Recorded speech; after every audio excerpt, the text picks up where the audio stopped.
Muito bem, meus queridos, vamos falar hoje de um termozinho chamado agorafobia.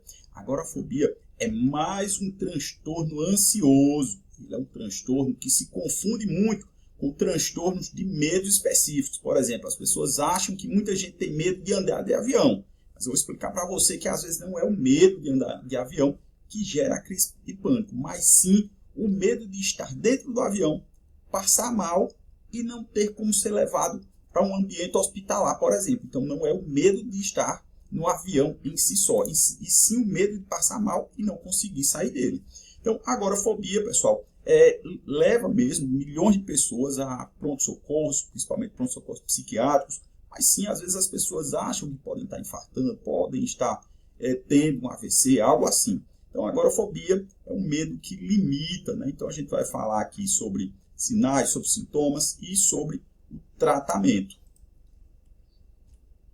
Então, o que é agorafobia? É um medo, uma ansiedade intensa, desencadeada em situações específicas. Então, não é em qualquer local, não é como uma ansiedade generalizada que qualquer coisa pode levar a uma crise de pânico.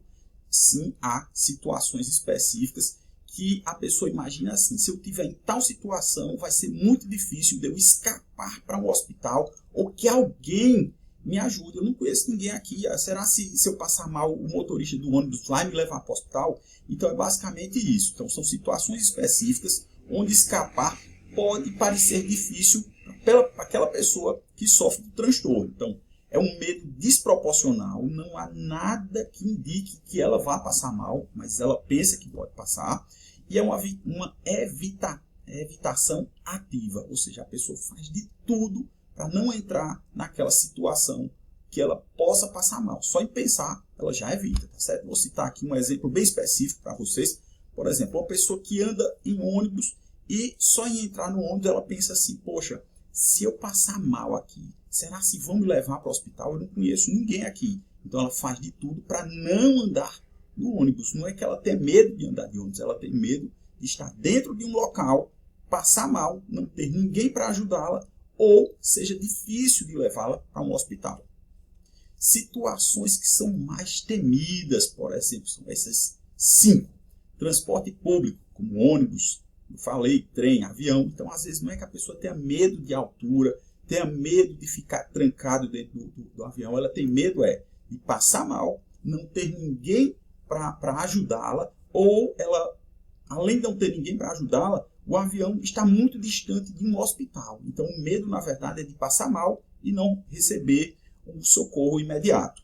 Então, espaços abertos, então, espaços muito amplos, ela está ali no meio e ela pensa assim: se eu passar mal aqui, não vai dar tempo de chegar no hospital. E acontece o quê? Ela tem uma crise de pânico. Locais fechados, como lojas, teatros, cinemas, o pensamento é o mesmo. Algo que é incongruente para as pessoas, né? Muita gente não tem um transtorno, né? Por exemplo, eu estou numa fila. Então, quando eu chego bem próximo do caixa, ela pensa assim: poxa, se eu passar mal aqui, eu vou perder minha vez. Tem muita gente atrás de mim, eu não vou conseguir sair dessa fila rapidamente e acabo passando mal. E outra coisa sair sozinho. Faz parte do quadro dela sair, ela pensar assim: vou sair, se eu estiver sozinho e passar mal, quem é que vai me ajudar? Eu estou aqui, não conheço ninguém, será se vão me ajudar? E acaba fazendo uma crise de pânico.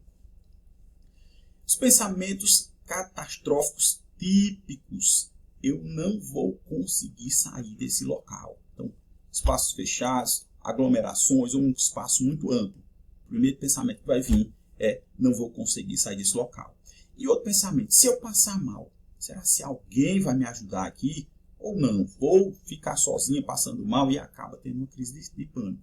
E algo que também faz parte dessa tríade aí algo terrível vai me acontecer, mesmo que não haja nada. Então, esses pensamentos eles são totalmente frutos da nossa mente.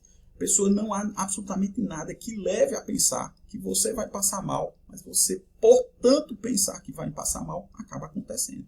Então, esses pensamentos se retroalimentam, levando a um ciclo de evitação que intensifica qualquer sintoma ansioso. E quais são os sintomas que uma pessoa que tem o transtorno de transtorno agorafobia, apresenta? Então, tem vários sintomas, mas dentre eles a gente vai ter sintomas de pânico, como, por exemplo, palpitações, tremores, mãos geladas, tontura. Lembrando, esses sintomas não é no seu dia a dia, é só no momento específico, como um trem, como uma fila, entre outros. Mas vários outros sintomas também podem acontecer, né? Problemas intestinais, às vezes uma vertigem, uma desorientação. Então a pessoa está ali dentro daquele transporte público, passando mal. Não adianta você chegar, você vai ficar bem. Não. A gente vai falar um pouquinho do que a gente vai fazer lá no tratamento. Então, critérios diagnósticos. Quando é que uma pessoa tem, de verdade, agorafobia? Então, medo consciente, a pessoa sabe que está passando mal por causa da situação, né? Então, a ansiedade ocorre sempre em situações temidas. A duração mínima é de 6 meses. Então, se você só teve uma crise e depois nunca mais teve, então o diagnóstico é outro, não é agorafobia. Então, os sintomas persistem por mais de 6 meses. Há um prejuízo funcional e grande mesmo, por isso que é um transtorno, né? Então, causa um sofrimento significativo na vida social e profissional. A pessoa deixa de viajar, a pessoa deixa de conviver com amigos ou de ir para a festa, várias situações com medo de passar mal. E há uma desproporcionalidade, ou seja, aquilo que ela está pensando que vai acontecer, não há indício nenhum de que vai acontecer alguma coisa ruim e que ela vai ficar presa ali e não vai conseguir sair se precisar. Tratamento. Muita gente assiste às aulas pensando em tratamento, né? Mas o tratamento das ansiedades, de modo geral, ela vai englobar, pessoal, praticamente sempre, a terapia, né? Então, quando a gente fala em tratamento, a gente tem que pensar, assim, em terapia múltiplas. Mas, no caso das ansiedades, que é padrão ouro, que mais funciona para as ansiedades, é a terapia cognitivo-comportamental, que é o que a gente diz assim, ó, vou reestruturar o meu pensamento. Sempre que a gente tem um pensamento, vai levar a uma emoção, que vai levar a um comportamento. Então, a ideia é reestruturar o pensamento. Então, trabalhe no pensamento, fazendo com que você imagine uma situação real do que vai acontecer e não fazendo suposições ansiosas. A gente também tem que fazer o seguinte, se você não se adapta ao transporte público, é justamente ali que vai fazer parte do teu tratamento. É andar em transporte público. Lembrando que é uma exposição gradual e planejada. Não adianta você dizer assim, ó, pensar, eu me sinto extremamente desconfortável andando de transporte público, então eu vou forçar muito a andar. Não, vai criar um trauma. Então o que você deve fazer é, por exemplo, ver transporte público, depois entrar e sair, entrar pela porta da frente, sair pela porta de trás, por exemplo, ou, por exemplo, andar só um ponto, já descer, e se expondo de forma gradual e controlada, de preferência com uma pessoa, depois sozinho, né? Técnicas de relaxamento, por exemplo, a respiração, o mindfulness, que a gente já falou em outras aulas. A gente vai falar um pouquinho mais para frente.